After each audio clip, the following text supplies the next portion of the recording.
What's up, guys? TV, it's your boy Millie. So I'm gonna be talking about what I would do with $1,000 if I was new to crypto and how to build a profitable crypto portfolio.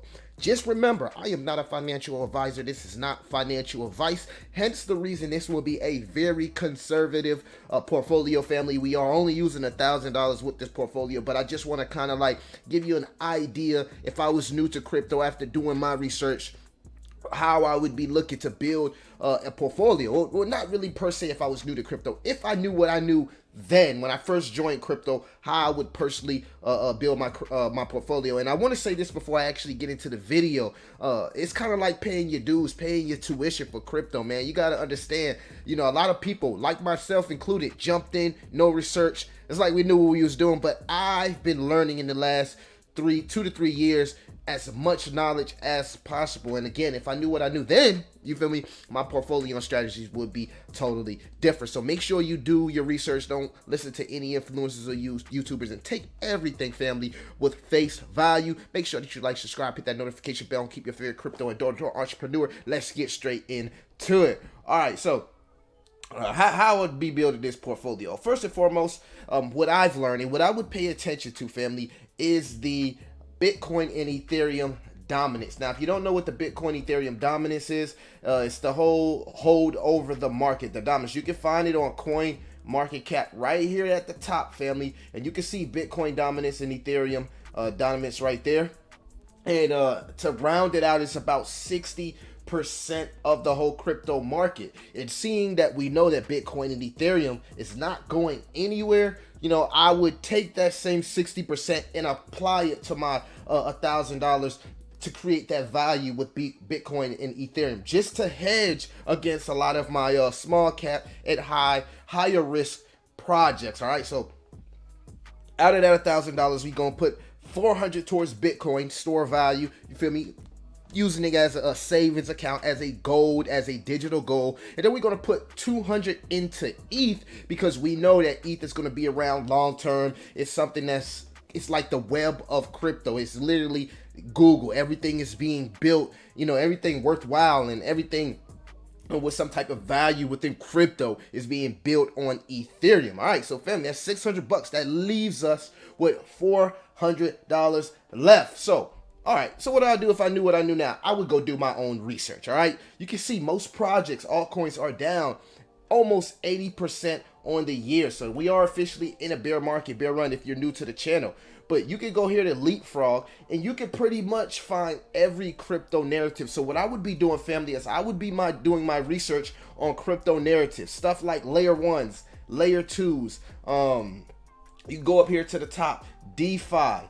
You can go back up here to the top, you know, interoperability infrastructure projects like data storage, and even regulations like ISO 222 projects. All right, so you want to kind of like understand the narrative. You know, you're going to have your hypes, you're going to have your meme coins, but you also want to have something built with a solid foundation, family. So moving on along, as you can see right here, we're going to go with 15% in the Oracle and interoperability. Now this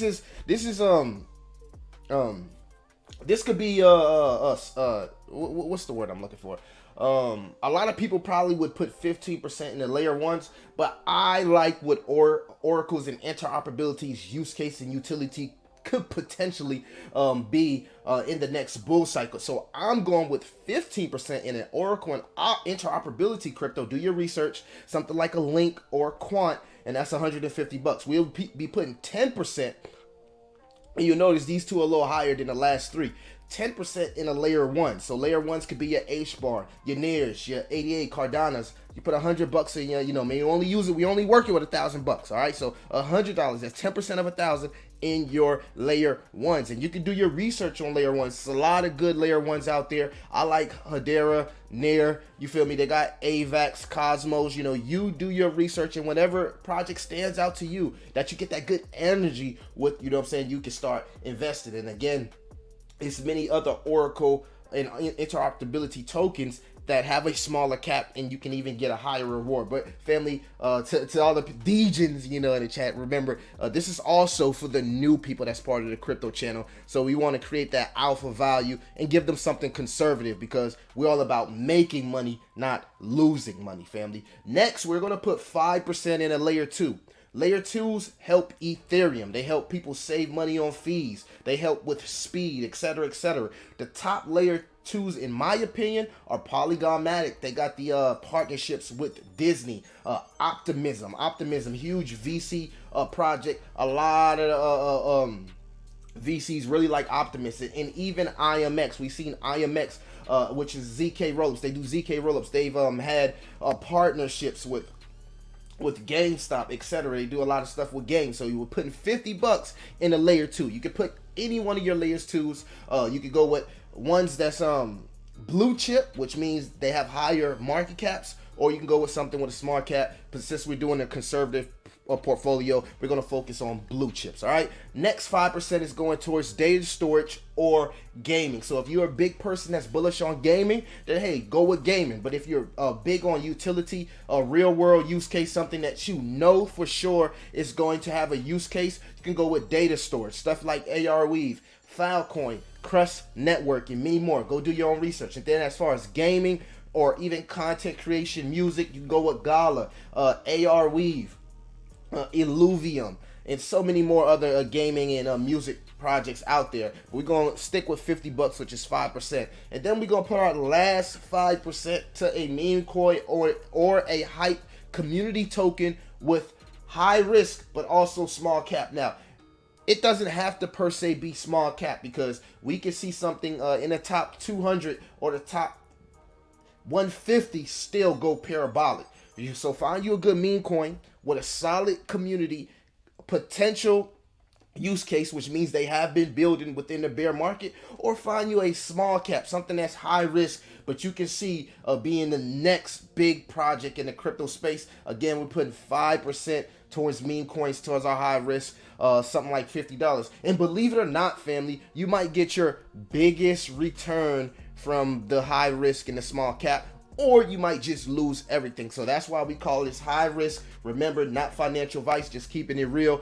All of this stuff could go to zero, or all of this stuff could go parabolic. We don't know, but if you believe in the technology, or you just in here for the bag, we accept it all. But again, that the 5% to your meme coin, your high risk, might be your biggest gainer. So just keep that in mind, family. So yeah, y'all let me know what y'all think. One thing's for sure, no matter what black swan event that we've been through, the stock market has still risen through it all. And since a lot of the crypto space is correlated with the stock markets, tech stocks, we don't expect anything to change from there. And in fact, some people are calling crypto the .com bubble. And if you followed my video, family, you can see here, actually I'll pull it up for you guys. You can see here that we're still in the beginning, man. We're still in the beginning. If we go here to the adoption curve, let me see if I can find it real quickly. I should have already had it pulled up, family. Don't hold it against me here. But if we go here to the adoption curve, okay, I thought I had it pulled up, or maybe I didn't.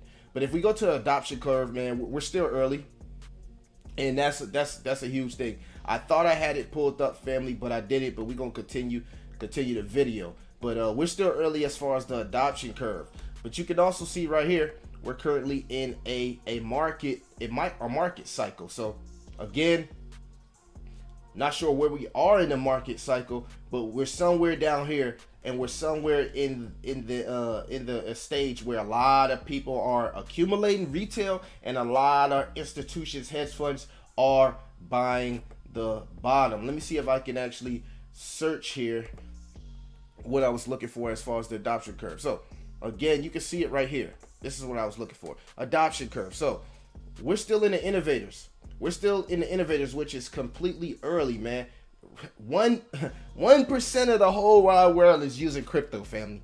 Only 1.3%, man. So again, for all the newbies that's part of the channel, Get on Twitter, follow you some good names, man. There's people always dropping how they would spend $1,000, $1,500 on a portfolio. This is my boy Rand right here. He a crypto banter. You can see him putting very, very similar narratives that you can see right here. But I just did it my way, family. Hopefully you guys digging it, and let me know how you would build your portfolio in the comments with $1,000. Let me know the best $1,000 portfolio you have in the comments. That's how I know you watched the video to the end, family. It's your boy Soap Guys TV. Millie, I'm out.